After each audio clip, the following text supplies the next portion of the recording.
The bodies of a woman and a child were found in the ashes, while the daughter vanished into the thin line between life and death. Before we begin, don't forget to subscribe to the channel so we can trace the forgotten disappearances together. In August 2013, Southern California was in the grip of a sweltering summer, where sunlight and dust blanketed the small towns scattered along the edge of the desert. In the suburban area of Lakeside, about a 40-minute drive from San Diego, the Anderson family lived within the familiar rhythm of a close-knit community, where everyone knew everyone else. Hannah Anderson, a 16-year-old girl with blonde hair, bright and active, was one of the standout students at the local high school. Friends and adults in the neighborhood all knew James DiMaggio, a 40-year-old man who lived alone, had never been married, and was considered the closest friend of the Anderson family for nearly 2 decades. He was the kind of person children called Uncle Jim, the one who had cradled Hannah when she was only 3, who invited the entire family on camping trips, and who spent every weekend playing video games with Ethan, Hannah's younger brother. Though somewhat reserved and living alone in a secluded cabin in Boulevard, DiMaggio had never raised any suspicions. That summer, Hannah had just finished 10th grade and was preparing to enter her final year of high school. She told her friends she felt like she was being watched more than usual, a half-joking remark that no one gave much thought. The Anderson family had no idea that everything familiar, the phone calls, the conversations, even the long-standing relationship with Uncle Jim, was slowly becoming the first pieces of a nightmare. On August 3rd, Hannah, her mother, and her brother were invited to DiMaggio's cabin for a farewell, as he claimed he was leaving the state. That would be the last time neighbors saw the 3 of them alive. Just 2 days later, firefighters were dispatched to a cabin deep in the remote forest. A fierce fire had consumed the entire structure. When investigators combed through the scene, they discovered something even more horrifying than the blaze itself: the bound body of a woman, later identified as Christina Anderson, and the remains of an 8-year-old boy, Ethan. And Hannah was nowhere to be found. She had vanished without a trace. What seemed like a tragic accident turned out to be the beginning of one of the most harrowing manhunts in the history of California's Amber Alert system. Those who had once known DiMaggio began to piece together troubling signs. While police followed every lead in search of a teenage girl trapped between life and death, and a kidnapper who bore the all-too-familiar face of a man once considered part of the family, it was Saturday, August 3rd, 2013, for the Anderson family. That weekend was set aside for a farewell visit, an invitation from James DiMaggio to his cabin in Boulevard, a sparsely populated mountain area located about 70 miles from downtown San Diego. He said he was about to leave California and wanted to see the family one last time. Hannah, her mother, Christina, and her 8-year-old brother, Ethan, all agreed to go with him. Hannah's father, Brett Anderson, who was already divorced from Christina, did not go. That would be the last time he saw his children. Through a phone call, later that evening, several of Hannah's friends began to grow worried. They texted and called her, but no one answered. A few close friends later recalled that she had said she wouldn't stay long, just a quick visit and then back home, by nightfall. None of the 3 members of the Anderson family had returned. Messages sent to their phones went unanswered. The next day, Sunday, August 4th, smoke was seen rising from the area of DiMaggio's cabin. Firefighters were dispatched to the location, but by the time they arrived, the fire had already consumed nearly everything. In the charred remains of ash and blackened timber, police discovered something deeply disturbing: the body of a woman, bound tightly with duct tape and electrical cords, her body decomposed due to intense heat. Nearby, the remains of a small child were also found, completely burned. A third body was that of a family dog, shot dead with a handgun. From that moment, the case was no longer seen as a fire, but as a murder. Forensic tests confirmed that the bodies belonged to Christina and Ethan Anderson. But Hannah was not there. Brett Anderson, who received the tragic news while out of town, returned immediately. He confirmed to the police that Hannah had gone with her mother and younger brother to the cabin that day. But now she was missing. No phone, no sightings, and DiMaggio was also not at the scene. On August 5th, the entire state of California was placed under an Amber Alert. The emergency broadcast system for child abduction cases was activated across radio, television, and mobile phone alerts. DiMaggio's blue Nissan Versa became the focus of a statewide manhunt, but in the first 2 days, police had no leads on where they might be heading, at Hannah's school. Friends flooded social media, sharing photos and pleas for help. Many found it hard to believe the kidnapping theory because DiMaggio was so familiar to them, but the forensic evidence found at the cabin left no room for doubt. Hannah, the only child not among the dead, was now the top priority victim to be found. Roadside surveillance cameras captured images of DiMaggio's car in Oregon, a small but crucial piece of the puzzle. The FBI was immediately brought in. They now knew Hannah was being taken northward, across hundreds of miles of wild terrain, and time might already be running out. The search for Hannah Anderson quickly escalated into a federal-level operation, involving coordination between the FBI, state police, local law enforcement, and thousands of civilians. Once it was confirmed that James DiMaggio, the prime suspect, was heading north, the investigation team immediately expanded the search area, from California to Oregon, then to Idaho. As time passed, leads grew scarcer and fear mounted. On August 6th and 7th, the FBI retrieved footage from highway surveillance cameras on Interstate 5 showing the blue Nissan Versa traveling through Oregon, but the exact location remained unclear because shortly after, DiMaggio turned off into mountainous terrain where cell service was virtually non-existent. The car's GPS system had been disabled. Hannah's phone data went completely dark. Where was she being taken? Was she still alive? Or had she been forced to follow? In those days, investigators began thoroughly searching DiMaggio's residence and belongings. What they discovered sent chills down their spines. Inside the cabin, along with the 2 bodies, were handcuffs, mouth-sealing duct tape, plastic zip ties, a timed incendiary device, and 2 unused condoms. Amid the scorched wreckage, they also found several makeshift tools resembling traps.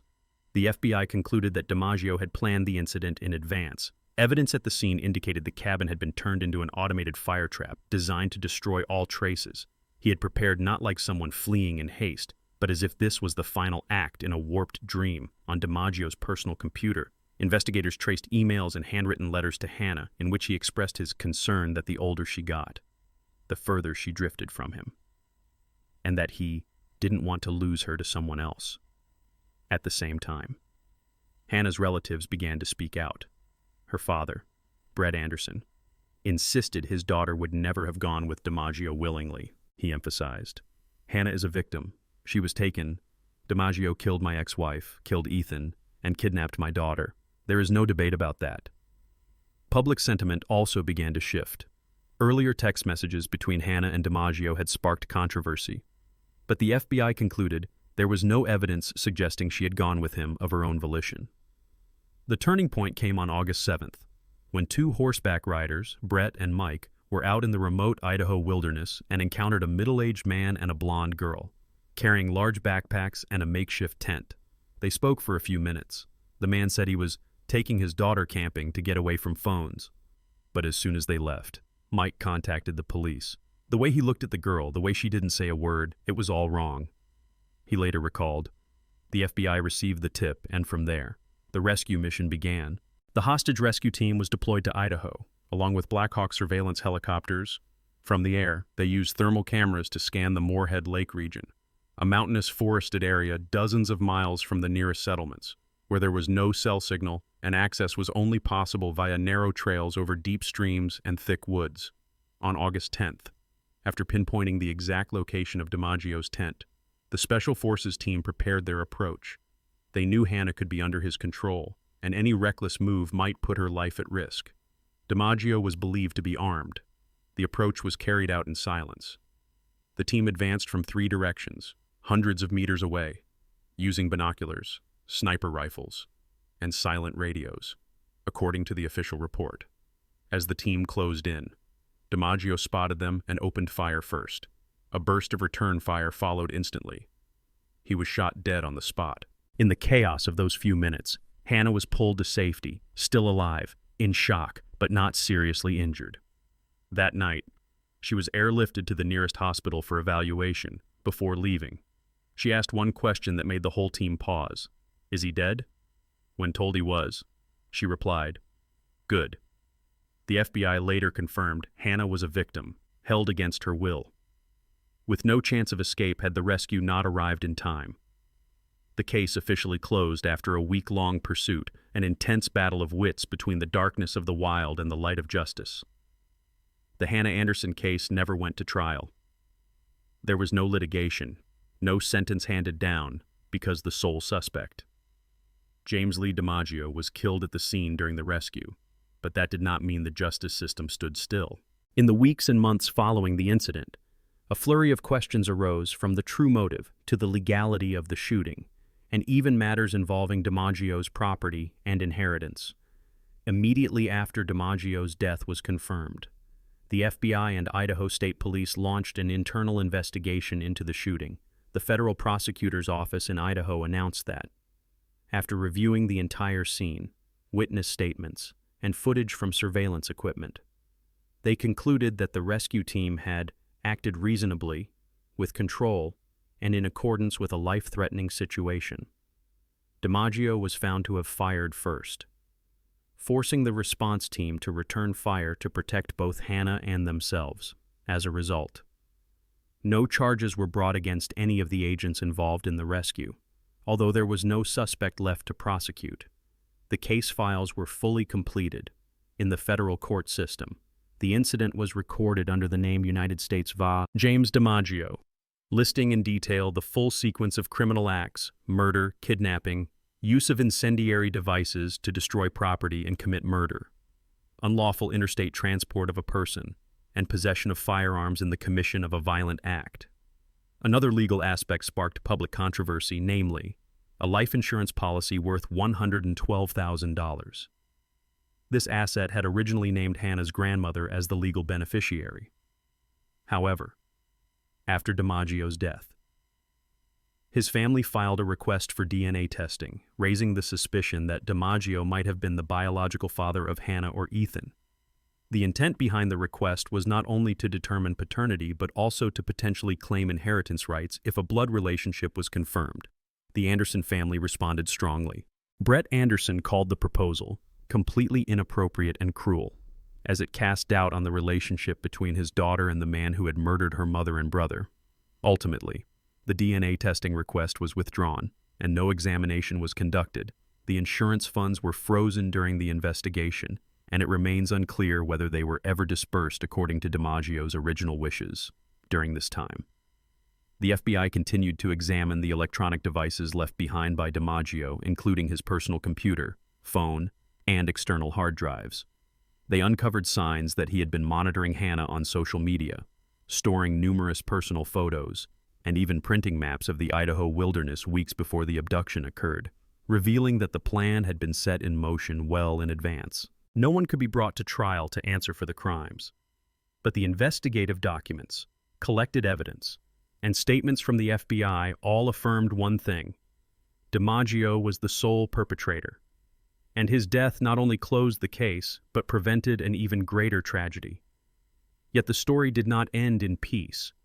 It left behind voids about his deeper motivations, about the blurred line between family friend and obsessive predator, and about the fragile boundary between trust and blind faith, voids that the law could never fully fill. The Hannah Anderson case was closed from a legal standpoint the moment DiMaggio was shot and killed, but its social and personal repercussions lasted long afterward. While investigators finalized the case files, journalists, commentators, and the online community entered a period of reflection and intense debate. One of the most contentious points stemmed from the public's intense focus on the relationship between DiMaggio and Hannah. Skeptics asked, why were Hannah and DiMaggio texting so much before the incident? Why didn't she resist while traveling with him across multiple states? These questions quickly became the focal point of media coverage and online discussion. But psychologists, especially those who study psychological control and Stockholm Syndrome, spoke out against such simplistic judgments. They pointed out that Hannah was a 16-year-old girl who had grown up in an environment where DiMaggio was always present as a familiar figure. someone trusted by her parents. That a teenage girl might fail to recognize danger or not have time to react to sudden control was entirely understandable. Police confirmed that DiMaggio was armed and maintained complete control over the escape, while Hannah had no means of communication, was isolated, and led into remote wilderness where she was entirely dependent on him for survival. During those days in Idaho, according to the FBI, she had to sleep in a tent, was not allowed to move freely, and was closely monitored almost 24 hours a day. On another front, the case marked a turning point in how the Amber Alert system was deployed in California. Many lawmakers and security experts hailed it as a textbook example of success, from the system's rapid response and statewide broadcast, to citizens taking initiative to report suspicious details. The horseback riders in Idaho, who happened to encounter Hannah and DiMaggio, remembered the alert and reported their suspicions, helping police narrow the search area. The combination of technology, public vigilance, and timely action saved Hannah's life. However, there were also painful lessons learned. The Anderson family, in multiple interviews afterward, admitted that their close relationship with DiMaggio had made them complacent. "We never thought Jim would intend to harm our daughter," Brett Anderson said, but they were also adamant. The blame did not lie with Hannah. She was a victim, she was deceived, controlled, and placed in a situation that no one could truly understand unless they've lived through it. Several child protection organizations used the event to promote educational programs on abuse prevention, even when the threat comes from someone familiar. They encouraged families to talk to their children about personal boundaries, how to recognize warning signs, even if the potential abuser is someone loved and trusted within the family. Legally, there were no further proceedings, but the reports, investigative materials, and DiMaggio's digital records continued to be studied for years as a case study in obsession, planning, and psychological control of a victim. The case did not merely end with the suspect's death. It opened a much larger conversation about trust, boundaries, and how communities can identify danger even within the closest of relationships. After the rescue, Hannah Anderson returned home in a state the media described as surviving but not whole. She was a 16-year-old girl who had just witnessed the murder of her mother and younger brother, been forced from safety, walked hundreds of miles through mountains and forests with the man once known as Uncle, and had lived every minute in fear that she might be the next to end up in the ashes. In the first days after returning, Hannah was cared for in a hospital and underwent psychological evaluation. Doctors confirmed she showed signs of severe trauma, PTSD, including sleep disturbances, sudden panic, and prolonged guilt. She repeatedly said in her recounting, "No one can believe this really happened." Hannah's emotions were torn between two agonies, the loss of her family and the fact that she had survived while watching everything else collapse. In a rare interview with Fox News, Hannah made a blunt statement. "I wanted him dead, absolutely wanted that, Lee." It wasn't just an outburst of anger, it was her way of reclaiming the identity of a victim, putting an end to the doubts the media had once raised. She refused to play the role of someone needing pity, choosing instead to confront the memories head-on, even knowing she would never be able to forget. Sometime later, Hannah began posting on social media, short messages, without much explanation, but with a clear tone. "I am a survivor. I am not an accomplice. Do not call me anything else." She faced hundreds of messages, both supportive and critical, and chose not to remain silent. That earned her respect from many, not because of what she had endured, but because of how she faced it. At the same time, many psychologists warned that Hannah would have to live with long-term, unpredictable consequences. Her adolescence had been stolen, her sense of safety around adults erased, and every memory of her mother and brother now tied to fire, restraints, and ashes. Losing both her family and someone once thought to be a close family friend left a hole in her trust that could never truly be repaired. The remaining family, her father, grandparents, and relatives, tried to rebuild the most normal environment possible for Hannah, but normal no longer existed.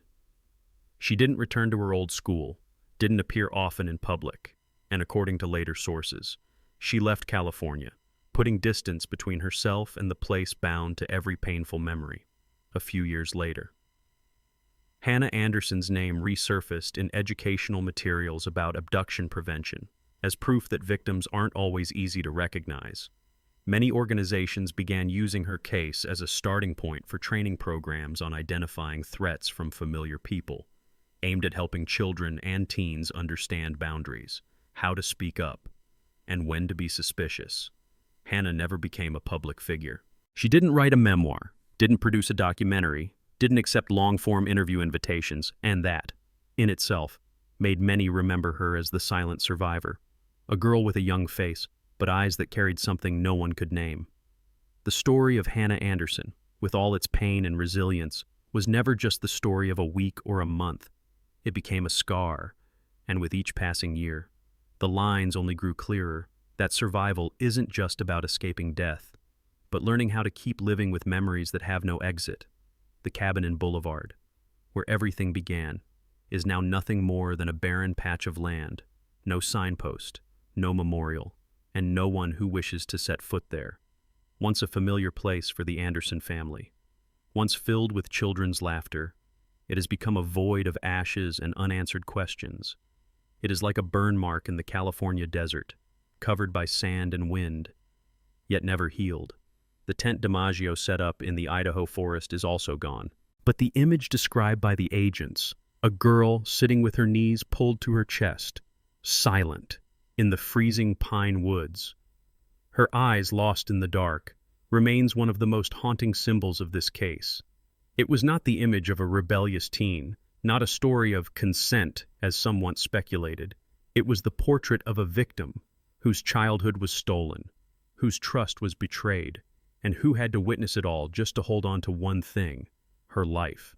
In conferences on child safety and trauma psychology, Hannah Anderson's name is often mentioned, but not as a survival legend, rather, as a representative of a blind spot in public awareness that the perpetrator is not always a stranger, and the victim cannot always cry for help in time.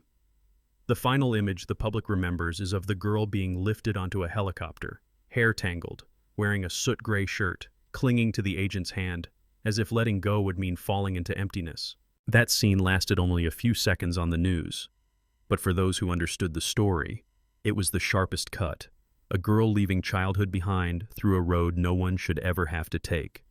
Every year, in August. A few child protection organizations still recall the Hannah Anderson case as a reminder. Amber Alert is not just a system, it is a signal of hope, the last line between the missing and the found. And somewhere out there, perhaps Hannah is still living, not to retell the past, but to prove that no matter how great the loss, survival remains the most powerful answer to all that was taken. Thank you for staying with us until the end. If you found this video meaningful, please like, share your thoughts in the comments, and subscribe to the channel to support the journey of retelling forgotten truths.